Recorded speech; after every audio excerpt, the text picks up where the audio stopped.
মিশরের এক প্রাচীন মন্দিরের দেওয়ালে এক অদ্ভুত 3 ধারওয়ালা অস্ত্রের খোদাই। দেখতে হুবহু শিবের ত্রিশূল। কিন্তু মজার ব্যাপার হলো, হিন্দু সভ্যতার প্রভাব সেখানে থাকার তো কথা নয়। তাহলে এই ত্রিশূল এলো কোথা থেকে? নমস্কার, আমি রোহিত। আপনারা দেখছেন ভারত জলসা, যেখানে মিথ, ইতিহাস আর অদ্ভুত সত্য একসাথে বোনা থাকে গল্পের আকারে। চলুন শুরু করি মিশরের প্রতীক বিজ্ঞান বনাম শিবের ত্রিশূল।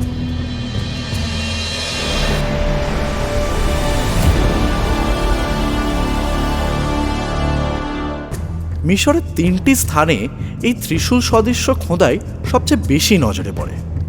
1. Dendera temple complex, 2. Luxor temple, 3. Esna temple. এইসব খোদাইগুলোতে 3 দিকে ছুঁয়ে দেয়া ধার, একটা সরু দণ্ড এবং মাথায় 3টি ফাটল, যা দেখতে আমাদের পরিচিত ত্রিশূলের মতোই। অনেক ভারতীয় গবেষকের দাবি এটা নিছক মিল নয়, এটা এক ধরনের সাংস্কৃতিক ছাপ। কিন্তু প্রতিটি প্রতীকের নিজের ভাষা থাকে। শুধু দেখতে মিল পেলে কি আমরা বলতে পারি হ্যাঁ এটা শিবের ত্রিশূল? ইতিহাস এত সহজ নয়। মিশরের প্রতীক বিজ্ঞান অসাধারণ গভীর। তাদের 3 ধারওয়ালা প্রতীক কখনো নীল নদের 3 মোহনা, দেবতার 3 শক্তি বা জীবনের 3 রূপ নির্দেশ করত। অর্থাৎ প্রতিটা চিহ্নের পেছনে একটা দর্শন ছিল, আমাদের মতোই। কেউ বলেন এটা ওয়াজ সেপ্টারের ভেরিয়েন্ট, কারোর মতে এটা ট্রাইডেন্ট অফ ওসাইরিস। মিশরের দেবতাদের অনেক অস্ত্রই লম্বা দণ্ড আর 3মুখী শক্তির চিহ্ন বহন করে।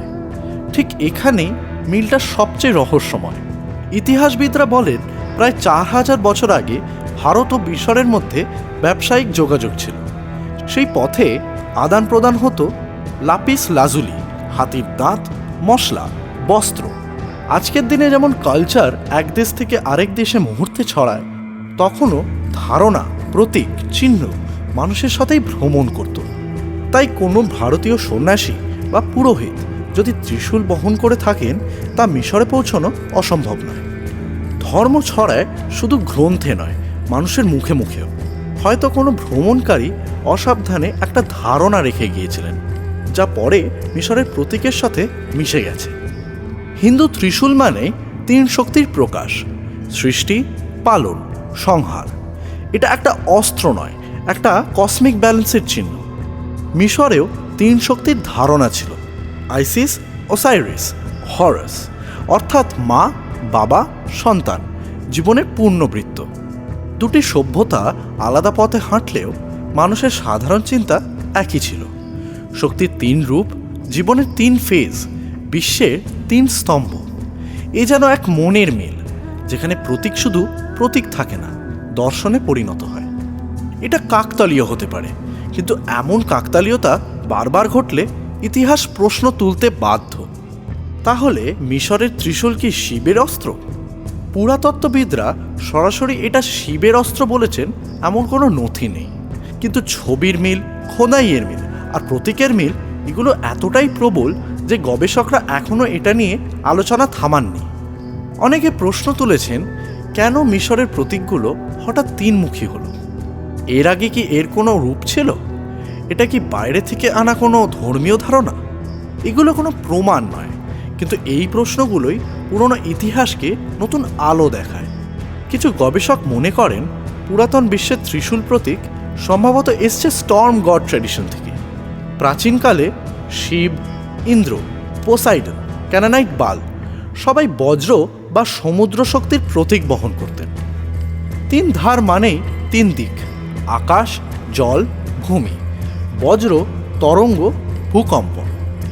এই 3ই ছিল প্রকৃতির সবচেয়ে বড় শক্তি, আর তাই 3 ধারওয়ালা অস্ত্র ছিল এক বিশ্বব্যাপী প্রতীক। ভারতের ত্রিশূল সেই প্রতীকের সবচেয়ে আধ্যাত্মিক রূপ, এটা চাপা দেওয়া যায় না। মিশরের খোদাইগুলো ভালো করে দেখলে বোঝা যায় এই 3মুখী চিহ্ন অনেক সময় জলশক্তি, অনেক সময় জাদুশক্তি, অনেক সময় দৈবিক চেতনা বোঝাত। অর্থাৎ এটা যুদ্ধের অস্ত্র কম, বরং শুদ্ধ শক্তির প্রকাশ বেশি। শিবের ত্রিশূলও তেমনই, ঐশ্বরিক শক্তির ত্রিমাত্রিক ভারসাম্য, যা ভাঙে, যা সৃষ্টি করে আর যা ধরে রাখে।